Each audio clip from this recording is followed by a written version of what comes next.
Bonjour Gauthier, Bonjour. merci d'avoir accepté notre Ouais, invitation. merci. Alors le 8 octobre, vous allez vous envoler en Indonésie Pour sur une île, l'Indonésie, il y a 17 déserte. 000 îles en Indonésie, il y en a 7 000 qui sont inhabitées, donc je serai sur une de celles-là. J'ai pas entendu celle qui est inhabitée. Ah, il n'y a pas de nom, je ne peux pas dire où ça reste quelque chose de secret, pour Top des secret. raisons de sécurité tout simplement, parce qu'il y a pas mal de piraterie, et la piraterie en Indonésie, ça peut être dangereux, donc j'ai des instructions de ne rien dire au niveau de l'île. Sa Alors, localisation, bien sûr. pourquoi vous avez envie subitement de jouer comme ça les Robinson Crusoe? C'est un rêve d'enfant, déjà, c'est bien d'en avoir. J'étais passionné par Cousteau, j'étais passionné par Jules Verne, James Bond aussi, avec des îles désertes, etc. C'était pas mal. Et en 2005, j'ai rejoint Jean-Louis Etienne à Clipperton sur une île déserte, au large du Pacifique, d'Acapulco. Et j'ai vu qu'il y avait une équipe de scientifiques qui arrivaient à travailler avec des éoliennes, des panneaux solaires, des ordinateurs reliés à Internet. Et je me suis dit, tiens, finalement, on peut travailler sur une île déserte, c'est possible. Et bien pourquoi pas moi? Et donc voilà, c'est comme ça que je me suis rendu compte que le rêve pouvait être un jour possible.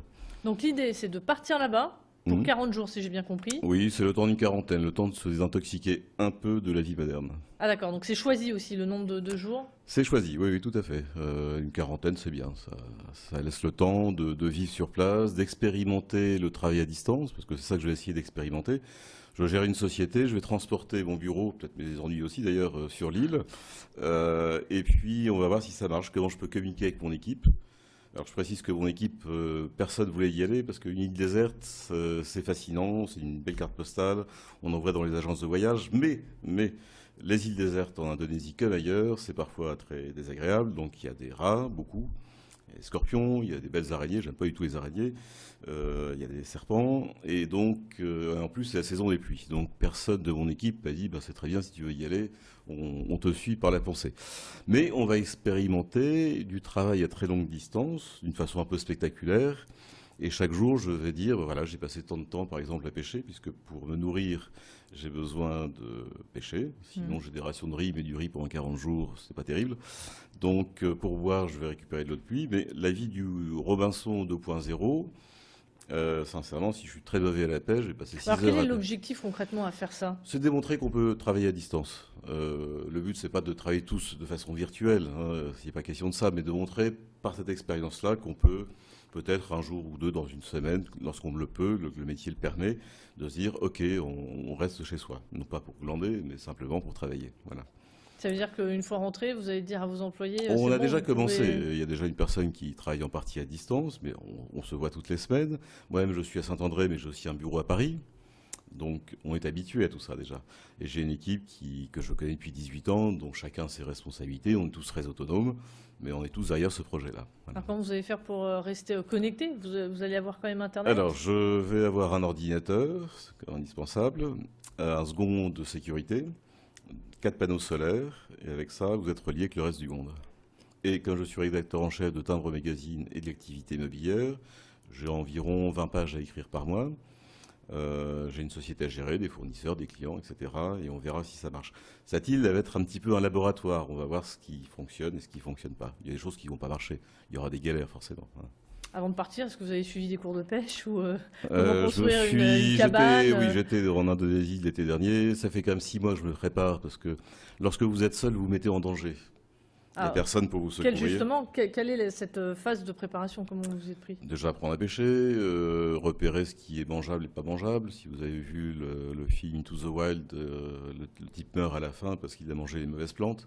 Bon, bah, voilà, il faut éviter de manger des mauvaises choses. Donc il y a des choses à repérer, il y a plein d'éléments à prendre pour après se dire ok je peux partir, j'en sais suffisamment. Mais attention, ça va être dangereux, ça va être difficile. Voilà, je me mets en situation de prendre un risque. Qu'est-ce que vous allez emmener dans votre valise? Pas grand-chose parce que le matériel solaire est un petit peu lourd. Donc, à part quelques bermudas, une chemise, l'essentiel, ce sera de quoi travailler. Et votre famille, qu'est-ce qu'elle en pense? Ça, c'est la première question à faire. C'est-à-dire qu'il faut préparer la famille à ce genre d'aventure. Bon, c'est vrai que j'ai, par mon métier, pas mal voyagé pour des reportages. Donc, c'est pas la première fois que je prends l'avion. C'est pas la première fois, mais c'est la première fois que je suis tout seul. Donc, j'ai dit que j'étais capable de le faire. On m'a fait confiance. Donc, voilà. Départ le 8 octobre, c'est bientôt. Et à votre retour, on imagine que vous allez peut-être écrire un livre à Alors je votre pense que je retour. mettrai un film sur Internet et également il y aura probablement un livre. J'aurai un petit peu de recul et d'expérience pour l'écrire. Oui.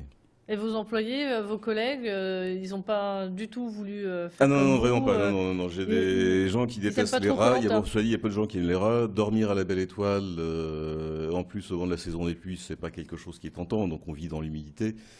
Et non, là vraiment, j'ai dit, vous êtes sûr qu'il n'y a pas un qui veut? Non, il n'y a personne qui voulait.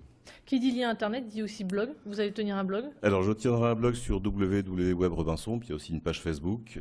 Donc, au jour le jour, à partir je pense, du 14 octobre, une fois que tout sera installé, effectivement, quotidiennement, j'expliquerai comment ça fonctionne, le solaire, comment ça fonctionne, l'Internet satellitaire. Je montrerai de belles images. Et vraiment, le but, c'est de transmettre cette expérience. Et si quelqu'un un jour veut partir sur une île, ou je ne sais pas où, en autarcie complète, il aura toutes les astuces pour le faire.